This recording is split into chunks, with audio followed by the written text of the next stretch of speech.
while, but before we get to any of that, it's time for Connor Tomlinson's slot, 9 p.m. on a Monday. Political commentator. He's in the house, in the studio. It's your least favourite time of the week, Yes, isn't it? my least favourite time. Connor Tomlinson's it. No, it's good to see you, mate. Let's talk about COP26. You've written a piece in the American Spectator, shall we say, not exactly doing cartwheels about the prospect of this increasingly pointless conflab in Glasgow next month.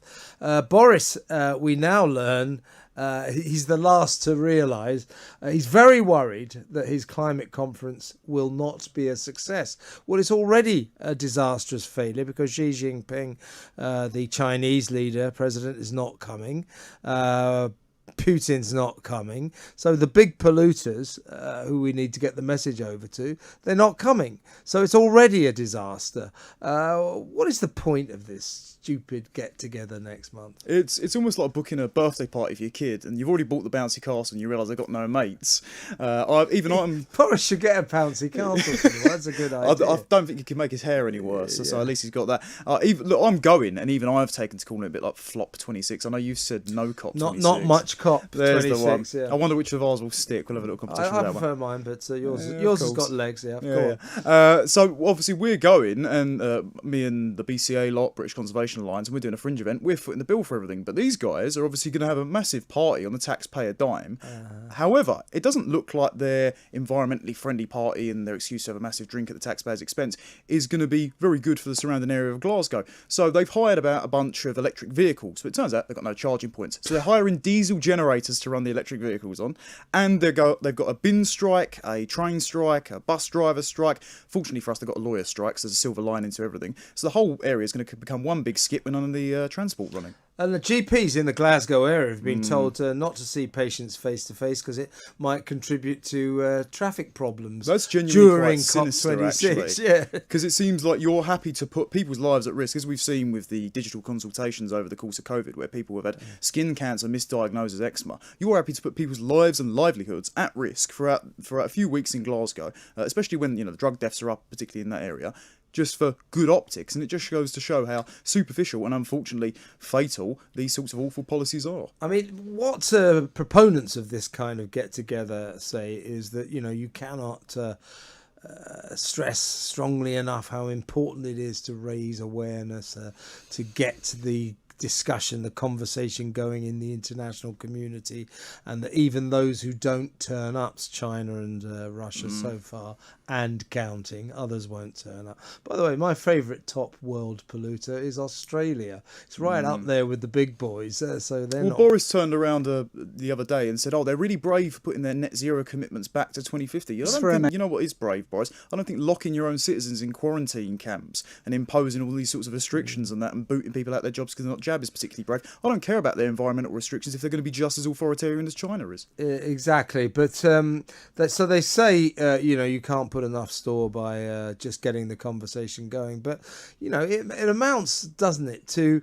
a load of Western nations virtue signalling about how great they all are, patting themselves on their backs, saying, oh, look how much we're doing, when China's not doing anything. So you think, well, what is the value of this meeting? And don't just tell me it's to raise awareness. I'll tell you what I put on Twitter last week. I'm gonna start a campaign to lower awareness of climate change problems, because it's becoming like an international obsession from all angles. We're never ever given a break from the climate change narrative. You get your Prince Charles, Prince William, Prince Harry, Extinction Rebellion, Boris Johnson, Insulate Britain. It never stops. So we need to lower awareness, not raise it. Unfortunately, the climate debate has become the old Macbeth quote of a lot of sound and fury signifying nothing, because as much as they're happy to have all these big parties and that, they're not having the important conversations. The only reason we're going there is we're going to have the exact debate that they haven't had in the Commons of saying, how much is all this stuff going to cost and what is it going to be at our expense?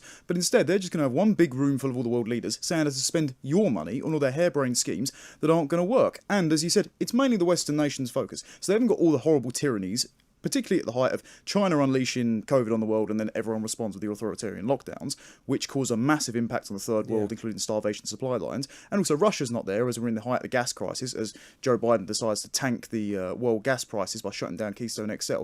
But the funny thing is, well, specifically about Glasgow, is they're touting about, oh, we've got really high recycling rates, really low waste rates, so we're a leader of climate change. Well, it turns out they're shipping about 3 million tonnes a minute to Africa and just dumping it all there and burning it there, so it's not on their emissions record. So it's very Western-centric, and it's essentially patting ourselves on the back without ever actually doing much or confronting the costs of these issues.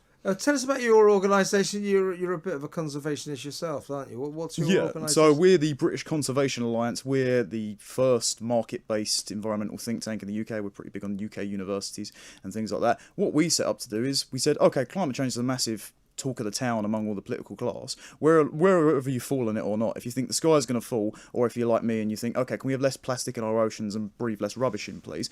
We just said, can we look at the cost of this sort of stuff? Because you guys are going to front it all on the taxpayer, and that internalises any of the risks and none of the rewards if the policies fall through. And Rishi Sunak, unlike him, we're actually saying, we are fiscal conservatives because, yes, we recognise it's not our money, and so don't spend it hand over fist and actually put it, let the businesses take the full cost of this and also reap rewards in terms of profit. I think at a certain point we've got to get real about this. And, you can't have prime ministers in the year 2021 going, I can assure you 100% will be net zero by 2050.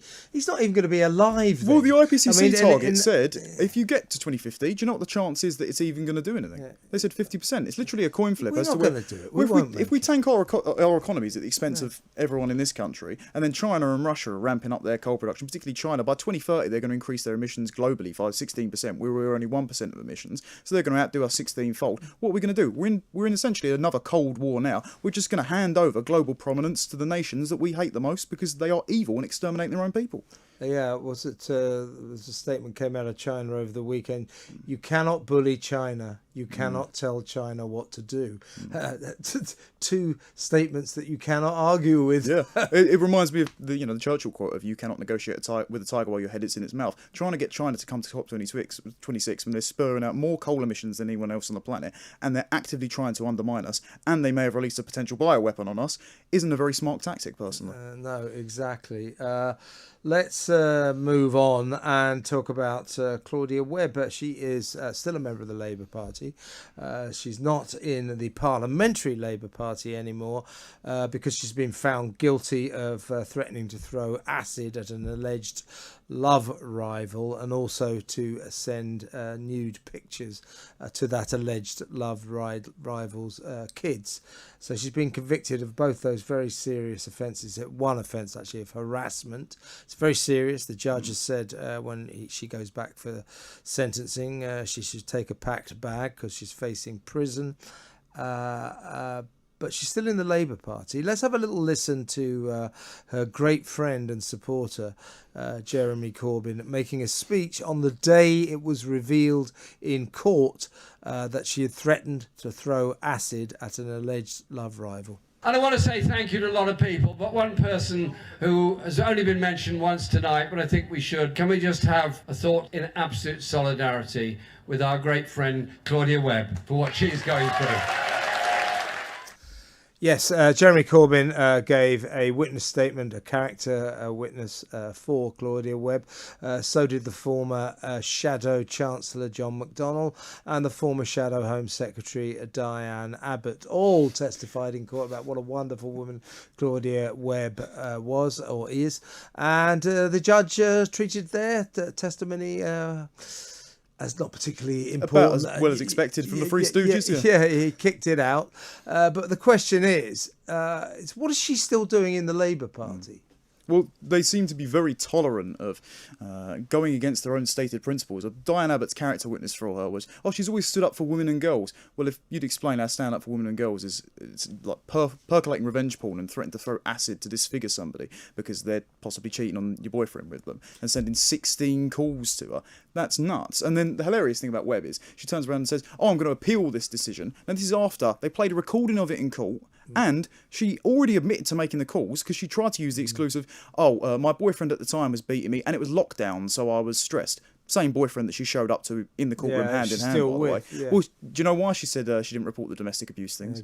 She said, I didn't trust the police to keep a black man alive once she'd been arrested or take my domestic abuse claim seriously. This is the other point I wanted to discuss with you, Connor, that she is now saying that, she was a black woman in a white court. So even by the low standards of the left, this is playing the race card in a desperate way. So she's basically saying that the only reason she got convicted was because of racism, and also she doesn't trust the appeal process either. And also this appeal thing, it's not America. You've been convicted of a serious crime. In America, you get convicted, you say, I appeal. It's almost as if you weren't convicted. The appeal then takes precedence over your conviction. But that's not the system here. This is a convicted, very serious criminal. What's she still doing in the Labour Party, lying about being the victim of racism in a white court? That's a lie. She's been spinning this narrative for a year since she had the whip removed when the allegations came out, and also when before she broke the parliamentary rules because she was still taking money from the Islington Council and hadn't declared it. So she's just got a long history of incompetence and malfeasance. But on Twitter, she was saying, when will I stop being the victim of police violence? When will I stop having male and white men send death threats to me? Because she was searching tweets with her own name in it that weren't even tagging her. So she was just sitting there typing on it, looking for people to reply to. Personally, I would suggest, I don't think it's because you're black or a woman. I think it's because you're a socialist thug who does not want to face up to the consequences of her own actions. And frankly, if the full force of the law came down on you for this threat, it would be nothing short of justice. Well, I think it will. I mean, she's been found convicted. She's been found guilty, convicted, and the judge warned her she faces a prison sentence. And well, she should. She's committed a very, very serious crime. She's a citizen of this country who has broken our laws in an extremely serious way. And I can't believe that Keir Starmer has done nothing about it. Well, I think what he should do about it, and this was Calvin Robinson put a Spectator piece about this quite a while ago where he looked into her career history. She was on an all-female, all-BAME shortlist. Now, a lot of Labour candidates select this way. She failed the first one she tried to do in Lewisham, so they moved her into the Islington slot after one of their former disgraced MPs was booted out, and then she essentially got that one on a whim. I think this is a very strong argument. I'm very glad Claudia Webbe exists as an MP, actually, because it's a strong argument for meritocratic selection of MPs based on what they believe rather than their identity characteristics. Because if you select people based on their race or their gender or their sexuality rather than their competence, rather than their values, you get unprofessional stupidity and dangerousness like this. And don't give us this race card rubbish. It really is desperate. Connor, always a pleasure to see you. Thanks Connor Tomlinson, political commentator. He'll be back same time next week here at Talk Radio.